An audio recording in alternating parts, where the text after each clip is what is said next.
Maybe you could talk about the way we treat verbs in Munster Irish. In Munster Irish we use what are called synthetic forms.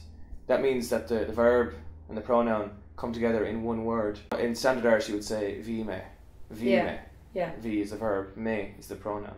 In Munster Irish you would say Bhíos. That's just one word. And you have, in that word is the verb and the pronoun. Mm-hmm. And that you use that in Irish anyway. Some people say tá me, which is the me is the pronoun and the tá is the verb. But then you can also say Tom. So that is a synthetic form. But Munster Irish just uses a lot more of them. So that used to confuse me because for the me pronoun, it's a broad S. So Bhíos.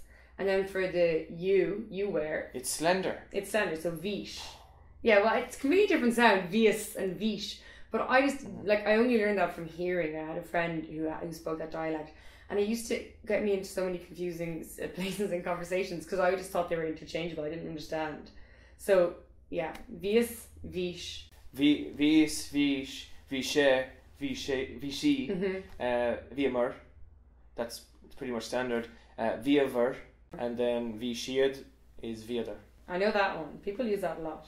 That you can hear that in Connemara. But the way I encountered synthetic forms was Twitter. Because obviously there's an economy of space in Twitter. Not now, because it's 280 characters. But there was once upon a time. You can write in the Shanna Flow Gaelic now if you want. Well, that would be good because you'd be missing letters for the H's. But that's where I first learned it. And say Dort, D-U, Fada, or T instead of Dort's May. It's a big difference. And yeah, you gained a lot of characters that way. I didn't realise it was Munster that people were using. I just knew it was some different kind of form.